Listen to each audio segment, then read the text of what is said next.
We're joined this morning by Bridget Agba. She's a fashionpreneur, that's what she calls herself, with the Jochlieu Apparel. Maybe she will help us pronounce that properly this morning. And she's also the owner of Bridget Taylor TV that deals with issues that border on entrepreneurship and startups and much more as well. And she's joining us this morning to talk about her journey as an entrepreneur. You know, I always wonder what goes on in the mind of an entrepreneur when they decide that, you know what, I'm not going to seek employment, I'm just going to go and start something for myself. So when did you decide that you were going to start a business and you were going to stick to it no matter what happens? Okay, I think I just enjoyed doing fashion at first. I didn't think I was going to turn it into a business. So I wouldn't say it was a pre-planned or premeditated action. It was just something that I ended up with, and I have since then trained myself to be better at it. Wow, that's amazing. So how long have you been doing this? 7 years and a couple of months. Oh, 7 years and a couple of months, and you've consistently just push it. Now, what's the name of your fashion brand? It's called the Jochlieu Apparel. Jochlieu. Yeah, Jochlieu. Apparel. Yeah. Okay, so we saw some videos earlier on, and we saw that you had some tailors and you set up. Yeah. Now, typically, I mean, you've been doing this for 7 years. Okay.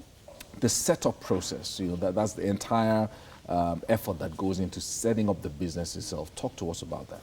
Okay, so starting off, I needed to get the best team possible. I also needed to learn how to actually make clothes because you do not want to be disappointed at any point. And starting up, a lot of people would give you a lot of stress because you have to figure things out yourself. After that, I didn't immediately get a space or a fashion space to work with because I wanted to first build a clientele. And after I did that, it was straight from there. Okay, so one of the things that I know people complain about, especially for the fashion industry in Nigeria, is that when you compare it with maybe stuff that comes in from China. Okay. So if Chinese are going to make 10,000 pieces of apparel, it will be the same throughout. The same pockets, the same neck size, everything. But in Nigeria, there's that problem of consistency. Now, with your apparel business, you've been doing this for 7 years. How have you been able to navigate and then do good quality products every single time? Okay, so I'm a very, very meticulous person. I like to make sure things are done right. So I started out as making things for myself, and if they weren't great enough, I needed them to be great from outside all the way in. So I focused on that. I made myself the quality control person, so I had to look through everything. That was where the production hub started from, so we started producing for other designers as well. Wow, that's amazing. So talk to us about equipment, because I know that that's one of the biggest challenges also for entrepreneurs, especially those in your business, because equipment is also one of the key things that you require, especially if you're going to be able to meet demand. So how did you start acquiring equipment? What were the things that you were looking at? Okay, first I needed a couple of things. I needed a straight sewing machine. I needed the 5-thread sewing machine, I needed the cutter, and I needed a table. I started there because most of those things were like things you could use to achieve everything.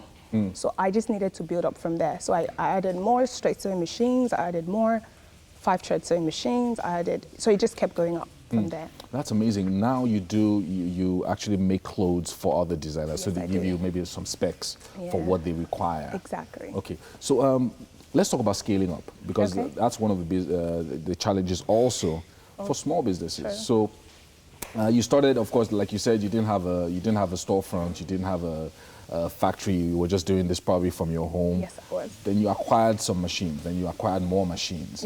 So how did you scale up the business? How did you invest? Where were you able to get funds to invest to scale up the business and get more machines? Okay, so prior to becoming a fashion entrepreneur, I'd saved up. I did some jobs, I'd saved up. I used to do makeup at some point, so I'd saved up and I just kept on investing. And I never spent any dime from my profits. Wow. It always went back to the business.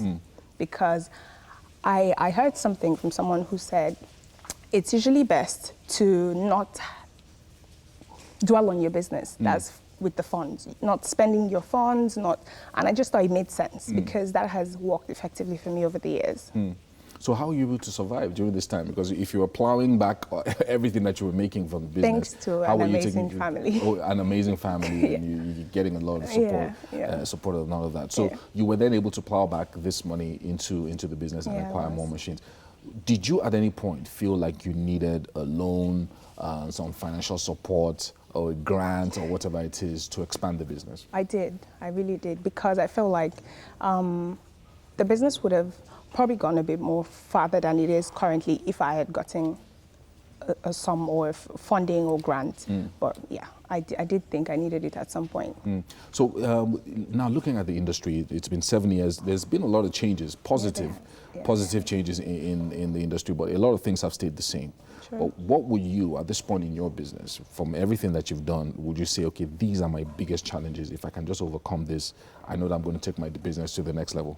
Okay, so first off, fabrics. Fabrics are like massive. Fabrics, okay. Yeah, fabrics are like massive, because when I started, I used to have clients complain about, oh, the quality of the fabric, or how can you make this better, and all. I had to go train for a couple of weeks on how to test fabric and be sure that they're of good quality. If we had like a company that was supplying a lot of fabrics or good quality fabrics, that would make my work a lot easier. And a great team. Everyone wants to be an entrepreneur. No one wants to work with or under someone.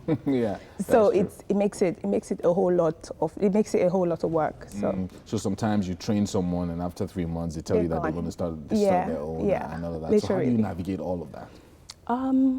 First off, I have trusted teams, at least to an extent. The people I have currently, they've been working with me for a period of time, and we haven't had any struggles. But like I said before, I learned to do this. So if for any reason one person isn't, then also I manage my process. I never allow one person to do everything. Right. So it makes, if you're not here, one other person can do it. That's very good. And then there's something that you started doing, which is transferring some of the skills that you've learned into an online TV program. So talk to us briefly about that. Okay, so the Bridget TV is for struggling fashion designers. I struggled a lot starting because I needed to train myself and understand what the business was. So I needed, I started the TV so I could help other entrepreneurs not to go through certain processes. If I had information, I'll make it easier for them. I'll just put it out there. Wow, Bridget, thank you so much for joining us. Thank and keep you. doing what you're doing. I will. And inspiring other entrepreneurs coming up as well, and those who are still thinking about quitting their jobs and doing something. If Bridget can do it, then you probably can.